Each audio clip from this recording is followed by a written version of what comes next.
नमस्कार. विज्ञानयात्री Arthur Kornberg यांचे जीवनचरित्र आणि त्यांचे वैज्ञानिक योगदानासंदर्भात आपल्याशी संवाद साधण्याचा हा एक प्रयत्न आहे. अशा महत्त्वपूर्ण विषयासाठी कृपया चॅनलला सबस्क्राईब करा. आपली मते आणि सूचना कमेंट बॉक्समध्ये लिहा. आर्थर कॉर्नबर्ग हे अमेरिका देशाचे जीवरसायनशास्त्रज्ञ आणि सन 1959 सालच्या शरीरक्रियाशास्त्र व औषधशास्त्र वैद्यकशास्त्र या शाखेच्या नोबेल पुरस्काराचे मानकरी. रायबोन्यूक्लिक आम्ल आणि डिऑक्सिरायबोन्यूक्लिक आम्ल यांच्या जैवसंश्लेषण यंत्रणासंदर्भातील संशोधन कार्य आणि इश्रेशियाई कोलाय या जीवाणूमधील DNA पॉलिमरेज या जैव उत्प्रेरकाचा शोध आणि शुद्धीकरण या संदर्भात त्यांची ओळख आहे. ऑर्थर कॉर्नबर्ग यांचा जन्मदिनांक 3 मार्च 1918 रोजी अमेरिका देशाच्या ब्रुकलिन या शहरात झाला. वयाच्या 9 वर्षापासून त्यांनी वडिलांच्या हार्डवेअर दुकानात काम केले. पित्ताशयाच्या संसर्गाने ऑर्थर कॉर्नबर्ग यांच्या आईचे निधन झाले, म्हणून त्यांना मानवी पित्ताशय या संदर्भात संशोधन कार्याचे आकर्षण निर्माण झाले. त्यांनी विज्ञानातील पदवी शिक्षण झाल्यानंतर सन 1937मध्ये मानवी यकृत संदर्भातील कावीळ या रोगाचे वैद्यकीय अभ्यास आणि संशोधन कार्य सुरू केले. त्यांच्या या सक्रिय संशोधन कार्यामुळे अमेरिका देशाच्या राष्ट्रीय स्वास्थ्य संस्थेचे लक्ष वेधले गेले. या संस्थेच्या संचालकांनी ऑर्थर कॉर्नबर्ग यांना अमेरिका देशाच्या राष्ट्रीय स्वास्थ्य संस्थेमध्ये काम करण्याची संधी उपलब्ध करून दिली. सन 1941मध्ये रॉचेस्टर विद्यापीठातून त्यांनी MD पदवी मिळवली. या MD पदवीमुळे त्यांना अमेरिका देशाच्या सार्वजनिक वैद्यकीय विभागात अधिकारी पदावर नोकरी मिळाली. सुरुवातीला त्यांची नेमणूक नौदलामध्ये जहाजावरील डॉक्टर या पदावर आणि नंतर बेथेस्डा मेरीलँड येथील राष्ट्रीय संस्थेमध्ये संशोधन सहाय्यक या पदावर नेमणूक झाली.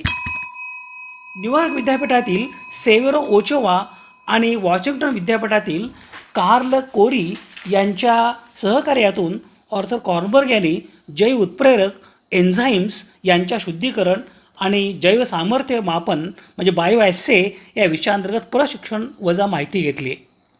बेथेस्डा मेरीलँड येथील राष्ट्रीय संस्थेमधील संशोधन सहाय्यक या पदावर नोकरीवरून परत आल्यानंतर ऑर्थर कॉर्नबर्ग यांनी जैव उत्प्रेरक म्हणजे एन्झाईम विभाग स्थापन केले. नंतर ते वॉशिंग्टन विद्यापीठाच्या मिसुरी येथील सूक्ष्म जीवशास्त्र विभागाचे प्रमुख पदावर रुजू झाले. सन 1946मध्ये न्यूयॉर्क विद्यापीठातील सेवेरो ओचोवा यांच्या प्रयोगशाळेतील संशोधन कार्यकाळात एन्झाईम शुद्धीकरणाचे तंत्र शिकत असताना सेंद्रिय आणि भौतिक रसायनशास्त्रातील त्यांच्या ज्ञानातील अंतर भरून काढण्यासाठी कोलंबो या विद्यापीठात उन्हाळी अभ्यासक्रमात सहभाग नोंदविला. सन 1947 ते सन 1953 या कालावधीत NIH म्हणजे नॅशनल इन्स्टिट्यूट ऑफ हेल्थ येथील एन्झाईम आणि मेटाबॉलिझम विभागाचे प्रमुख झाले. NAD आणि NADP कडून ATP उत्पादन समजून घेण्यावर त्यांनी काम केले. यामुळे DNA साध्या रेणूपासून कसा तयार होतो यावर त्यांचे कार्य झाले. NIHमध्ये काम करत असताना त्यांनी सेंट लुईसमधील वॉशिंग्टन विद्यापीठात म्हणजे सन 1947मध्ये कार्ल फर्डिनांड कोरी आणि गर्टी कोरी यांच्या प्रयोगशाळेत आणि कॅलिफोर्निया विद्यापीठात बर्कले येथे सन 1951मध्ये होरेस बार्कर यांच्या प्रयोगशाळेत संशोधन कार्य केले. सन 1953मध्ये ते सेंट लुईसमधील वॉशिंग्टन युनिव्हर्सिटीच्या सूक्ष्म जीवशास्त्र विभागाचे सन 1959पर्यंत प्राध्यापक आणि प्रमुख झाले. येथे त्यांनी DNA तयार करणाऱ्या एन्झाईम्सवर काम करणे सुरू ठेवले. सन 1956मध्ये त्यांनी पहिले DNA पॉलिमरायझिंग एन्झाईम वेगळे केले, जे आता DNA पॉलिमरेज 1 या नावाने ओळखले जाते. यामुळे सन 1957मध्ये त्यांची United states national academy of सायन्समध्ये निवड झाली आणि सन 1959मध्ये त्यांना नोबेल पारितोषिक मिळाले. सन 1960मध्ये त्यांची अमेरिकन फिलॉसॉफिकल सोसायटीमध्ये निवड झाली. ऑर्थर कॉर्नबर्ग यांच्या आईचे सन 1939मध्ये पित्ताशयाच्या ऑपरेशननंतर बीजाणूंच्या संसर्ग आणि गॅस गँग्रीनमुळे मृत्यू झाला. यामुळे बीजाणूबद्दल त्यांच्या आयुष्यभर आकर्षण सुरू झाले आणि वॉशिंग्टन विद्यापीठात असताना त्यांनी त्यांचे काही संशोधन प्रयत्न त्यांना समजून घेण्यासाठी समर्पित केले. सन 1962 ते सन 1970पर्यंत DNA संश्लेषणावरील त्यांच्या कामाच्या दरम्यान कॉर्नबर्गने बिजाणूमधील DNA कसा साठवला जातो, कोणत्या प्रतिकृती यंत्रणा समाविष्ट केल्या जातात आणि बिजाणू नवीन पेशी कशी निर्माण करतात हे निर्धारित करण्यासाठी त्यांचा अर्धा संशोधन प्रयत्न समर्पित केला. हे विज्ञानाचे एक फॅशनेबल परंतु गुंतागुंतीचे क्षेत्र होते आणि काही प्रगती झाली असली तरी अखेरीस कॉर्नबर्ग हे संशोधन सोडून दिले. वैद्यकीय भाषेत पित्ताशयातील संसर्ग याला कोलेसिस्टायटिस असे म्हणतात. हा प्रामुख्याने पित्ताशयातील खड्यामुळे होतो. जेव्हा हे खडे पित्त नलिकेत अडकतात तेव्हा पित्त साठून राहते आणि त्यामुळे सूज किंवा संसर्ग निर्माण होतो. सामान्यतः पित्ताशय संसर्ग हा प्रामुख्याने जीवाणू किंवा दुर्मिळ प्रसंगी बुरशीमुळे होतो. पोटदुखी, ताप, थंडी, मळमळ, उलट्या, कावीळ आणि मलमूत्र यांच्या रंगात बदल हे पित्ताशयातील संसर्गाची मुख्य लक्षणे आहेत. पित्ताशयातील खडे, जीवाणू संसर्ग आणि बुरशीजन्य संसर्ग हे कोलेसिस्टायटिस याची प्रमुख कारणे आहेत. संसर्ग कमी करण्यासाठी अँटीबायोटिक्स आणि वेदनाशमक औषधे आहेत. वारंवार त्रास होत असल्यास लॅप्रोस्कोपिक शस्त्रक्रिया करून पित्ताशय काढून टाकणे हाच अंतिम उपाय आहे. तेलकट आणि मसालेदार पदार्थ टाळून फायबरयुक्त सात्विक आहार घेणे हेच त्याच्यावरती प्रतिबंधात्मक उपाय आहे. रॉचेस्टर मेडिकल सेंटर विद्यापीठातील मेडिकल रिसर्च बिल्डिंगला ऑर्थर कॉर्नबर्ग यांचे सन 1999 त्यांच्या सन्मानार्थ नाव देण्यात आले. मृत्यूपर्यंत कॉर्नबर्ग यांनी स्टॅनफोर्ड येथील सक्रिय संशोधन प्रयोगशाळा सांभाळली आणि नियमितपणे वैज्ञानिक जर्नलमध्ये लेख प्रकाशित केले. अनेक वर्षापासून त्यांच्या संशोधनाचा केंद्रबिंदू अजैविक पॉलिफॉस्फेटचा चयापचय होता. बायोकेमिस्ट्रीचे कॉर्नबर्ग स्कूल म्हणजे ऑर्थर कॉर्नबर्गचे अनेक पदवीधर विद्यार्थी आणि पोस्ट डॉक्टरेट फेलो म्हणजे त्यांची बौद्धिक मुले आणि त्यांचे प्रशिक्षणार्थी म्हणजे त्यांच्या बौद्धिक नातवंडाचा संदर्भ आहे. कॉर्नबर्गच्या बौद्धिक मुलामध्ये Robert Lehman, Charles C Richardson, Randy Schekman, William T Wickner, James Rothman, अर्थुरी फॉलस्वी आणि केन इची अराई यांचा समावेश होतो.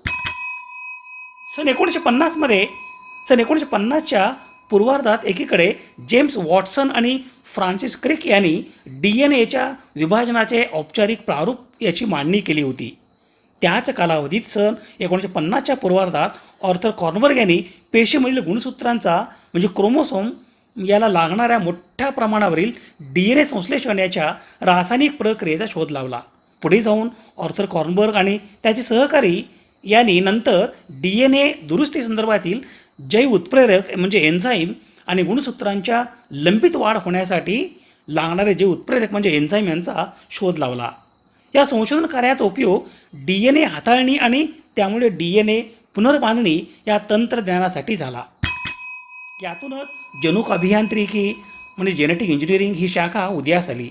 DNA संशोधन कार्यकालावधीत ऑर्थर कॉर्नबर्ग यांनी DNA पॉलिमरेज हे जैव उत्प्रेरक म्हणजे एन्झाईम मिळवू शकले. या DNA पॉलिमरेज जैव उत्प्रेरक म्हणजे एन्झाईम यामुळे हुबेहूब एका नैसर्गिक विषाणूसारखी 5000 न्यूक्लियोटाईड लांब DNAची साखळी तयार करता येते. कृत्रिमरित्या प्रयोगशाळेत 5X174 विषाणू तयार करणाऱ्या ऑर्थर कॉर्नबर्ग हे जगातील पहिले जीवरसायनशास्त्रज्ञ होते. रायबोन्यूक्लिक आम्ल आणि रायबोन्यूक्लिक आम्ल यांच्या जैव संश्लेषण यंत्रणासंदर्भातील संशोधन कार्यासाठी ऑर्थर कॉर्नबर्ग आणि सेव्हेर ओचोवा यांना सन 1959 सालचा शरीरक्रियाशास्त्र, औषधशास्त्र, वैद्यकशास्त्र शाखेचा नोबेल पुरस्कार देऊन गौरवण्यात आले. ऑर्थर कॉर्नबर्ग यांना नोबेल पुरस्काराव्यतिरिक्त जैव उत्प्रेरक रसायनशास्त्र, एन्झाईम केमिस्ट्री या क्षेत्रातील पॉल लेविस पारितोषिक, विज्ञानाचा राष्ट्रीय पुरस्कार आणि गार्डनर फाउंडेशन पुरस्कार देण्यात आले. ऑर्थर कॉर्नबर्ग यांची राष्ट्रीय विज्ञान परिषदेवर आणि रॉयल सोसायटी ऑफ लंडन या संस्थेवर नेमणूक झाली. ऑर्थर कॉर्नबर्ग आपल्या वयाच्या 80व्या वर्षानंतरसुद्धा पूर्ण वेळ संशोधन करत होते. ऑर्थर कॉर्नबर्ग यांनी शैक्षणिक कामाशिवाय DNAX मॉलिक्युलर आणि सेल्युलर बायोलॉजी संस्थेच्या स्थापनेसाठी काम केले. ऑर्थर कॉर्नबर्ग हे अमेरिका देशाचे जीवरसायनशास्त्रज्ञ आणि सन 1959 सालच्या शरीरक्रियाशास्त्र, औषधशास्त्र, वैद्यकशास्त्र शाखेच्या नोबेल पुरस्काराचे मानकरी. रायबोन्यूक्लिक आम्ल आणि डिऑक्सिरायबोन्यूक्लिक आम्ल यांच्या जैवसंश्लेषण यंत्रणासंदर्भातील संशोधन कार्य आणि इश्रेशियाई कोलाय या जीवाणूमधील DNA पॉलिमरेज या जैव उत्प्रेरकाचा शोध आणि शुद्धीकरण या संदर्भात त्यांची ओळख आहे. सन 1959 सेवेरो ओचोवा यांच्यासोबत त्यांना वैद्यकशास्त्र, शरीरक्रियाशास्त्र या विषयातील नोबेल पुरस्कार मिळाले. त्यांनी प्रयोगशाळेत DNA संश्लेषण करण्याची पद्धत शोधून काढली. त्यांनी कोलाय या जीवाणूमध्ये DNA पॉलिमरेज एन्झाईम याचा शोध लावला आणि त्याचे शुद्धीकरण केले. त्यांनी सन 1959 स्टॅनफोर्ड विद्यापीठ येथे जैव रसायनशास्त्र विभागाची स्थापना केली आणि तेथे प्राध्यापक म्हणून काम केले. त्यांचे सुपुत्र रॉजर कॉर्नबर्ग यांनाही सन 2006 रसायनशास्त्रातील नोबेल पारितोषिक मिळाले. दिनांक 26 ऑक्टोबर 2007 रोजी स्टॅनफोर्ड कॅलिफोर्निया येथे आर्थर कॉर्नबर्ग यांचे निधन झाले. विज्ञानयात्री आर्थर कॉर्नबर्ग यांच्या स्मृतीस विनम्र अभिवादन. स्रोत संदर्भासाठी ही यादी आहे.